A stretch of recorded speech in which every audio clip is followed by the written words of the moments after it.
Antes de começar, faz uma coisa comigo. Olha para algum relógio perto de você.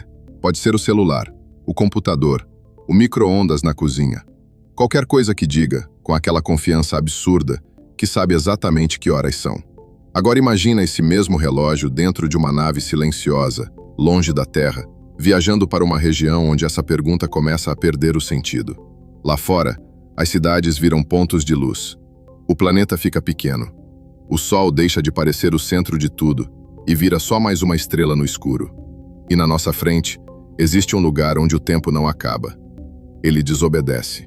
Aqui na Terra, o tempo parece uma coisa única, como se todo mundo estivesse preso ao mesmo metrônomo invisível. Você acorda, a rua enche, o café esfria, o semáforo abre, o ponteiro anda. Tudo parece seguir uma ordem simples, mas essa ordem é uma ilusão confortável. Porque o seu relógio não mede uma verdade universal. Ele mede o tempo do seu caminho pelo universo. E perto de um buraco negro, esse caminho pode se tornar tão extremo que dois relógios discordam. E os dois estão certos. Se este canal apareceu para você por acaso, fica comigo nessa viagem. Curte, comenta e segue o canal, porque talvez o algoritmo nunca mais coloque a gente na mesma rota. E seria estranho demais descobrir que o tempo não é universal, e depois perder a gente no tempo do seu feed. Agora vamos chegar mais perto. Um buraco negro não é um buraco no sentido comum. Não é um túnel escavado no espaço. Não é uma boca cósmica sugando tudo ao redor como nos filmes. É uma quantidade imensa de matéria comprimida em uma região pequena demais. Tão pequena, tão densa, que a gravidade ao redor muda o formato do espaço e do tempo. Pensa em uma rua depois de uma tempestade. A água não precisa de uma placa dizendo para onde ir. Ela só segue a inclinação do chão. Perto de um buraco negro, a luz, a matéria e até os caminhos possíveis seguem a inclinação do espaço-tempo. De longe, isso pode parecer quase calmo. Se o Sol pudesse ser trocado por um buraco negro com a mesma massa, a Terra não sairia voando para dentro dele. Ela continuaria orbitando quase do mesmo jeito. O perigo não é um buraco negro existir em algum lugar. O perigo é chegar perto demais. Porque perto demais, o mapa muda. A luz começa a fazer curvas impossíveis. A matéria gira, aquece e brilha em um disco ao redor da escuridão. E o tempo, que parecia tão firme no relógio da cozinha, começa a se esticar. Imagine uma pessoa caindo em direção ao limite de um buraco negro. Para alguém observando de longe, essa pessoa pareceria desacelerar cada vez mais. Como se um vídeo travasse no último segundo antes da queda. A luz que vem dela ficaria mais fraca, mais vermelha, mais difícil de ver. Não porque a pessoa apertou um botão, mas porque a gravidade está roubando energia da luz enquanto ela tenta escapar. Para quem está caindo, a história é outra. O relógio no pulso continua marcando segundos. O coração continua batendo. A respiração ainda parece acontecer no ritmo normal. Essa é a parte que incomoda. O tempo não ficou simplesmente lento. Ele ficou local. O tempo de quem observa de longe e o tempo de quem cai não são mais a mesma coisa. Existe um nome para o limite onde a situação fica sem volta. Horizonte de eventos. O nome parece uma coisa de mapa, mas não existe uma parede ali. Não existe uma superfície sólida. Não existe uma placa dizendo daqui em diante, acabou. É uma fronteira invisível. Depois dela, nenhuma mensagem consegue voltar. Nem rádio, nem luz. Nem o último pedido de socorro de uma nave. Pensa em uma cidade onde todas as ruas, aos poucos, começam a virar mão única para o mesmo bairro. Você vira à direita, tenta voltar, acelera, procura uma avenida maior. Mas cada caminho possível aponta para dentro. Essa talvez seja a imagem mais estranha de todas.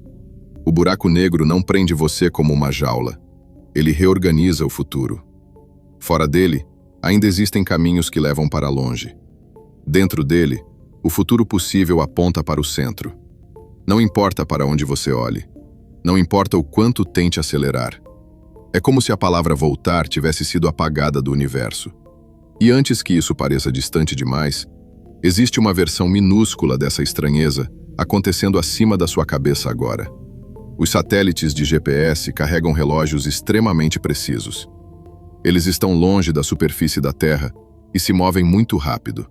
Por causa disso, Seus relógios não batem exatamente igual aos relógios aqui embaixo. A diferença é pequena, medida em microsegundos por dia. Mas se ela fosse ignorada, sua localização começaria a errar. O pontinho azul no mapa do celular funciona porque o tempo não é tão simples quanto parece. Agora leva essa mesma ideia ao extremo. Se a gravidade da Terra já exige correção, imagina o que acontece perto de um objeto onde a gravidade é forte o bastante para impedir a fuga da luz. É por isso que um buraco negro não é só uma coisa escura no espaço. Ele é uma máquina natural de quebrar intuições. Nós não conseguimos ver o interior de um buraco negro, mas conseguimos ver o universo reagindo ao que está ali. No centro da nossa galáxia, existe Sagitários A estrela, um buraco negro supermassivo com cerca de 4 milhões de vezes a massa do Sol. Ele está a milhares de anos-luz de distância, longe demais para ser uma ameaça para nós, mas perto o suficiente, em termos astronômicos, para ser estudado. Durante anos, cientistas observaram estrelas correndo ao redor de algo invisível no centro da Via Láctea. Elas faziam curvas rápidas, como se dançassem em volta de uma presença que não aparecia na imagem. Era como perceber que existe alguém invisível no quarto, porque todos os objetos desviam quando passam perto. Depois veio o Event Horizon Telescope, uma rede de radiotelescópios espalhados pelo planeta, trabalhando juntos como se a Terra inteira virasse um único instrumento. Foi assim que vimos a sombra de M87 estrela, em 2019. E depois, a sombra de Sagitários A estrela. Mas o que aparece nessas imagens não é o buraco negro em si. O centro escuro é justamente aquilo que não envia luz de volta. O anel brilhante é matéria aquecida, luz distorcida, o universo denunciando uma ausência. Essa é uma das coisas mais bonitas e perturbadoras da ciência. Às vezes, a gente não vê o objeto. A gente vê o mundo ao redor confessando que ele existe. E se você se aproximasse de verdade, a beleza acabaria rápido. Em buracos negros menores, as forças de maré podem ser violentas. A gravidade nos seus pés poderia ser muito diferente da gravidade na sua cabeça. O corpo seria esticado e comprimido. O nome popular disso é quase ridículo para algo tão brutal. Espaguetificação. Em buracos negros supermassivos, a travessia do horizonte poderia ser menos dramática no primeiro instante. Talvez não houvesse um choque. Talvez não houvesse uma parede. Talvez você cruzasse sem perceber exatamente o momento em que o retorno deixou de existir. E isso é pior. Porque o limite mais assustador talvez não seja aquele que explode diante dos olhos. Talvez seja aquele que você atravessa sem notar. No começo desta viagem, a pergunta parecia simples. Que horas são? Mas perto de um buraco negro, essa pergunta perde a inocência. O tempo depende de onde você está. Depende de como você se move. Depende do caminho que seu relógio está fazendo pelo espaço-tempo.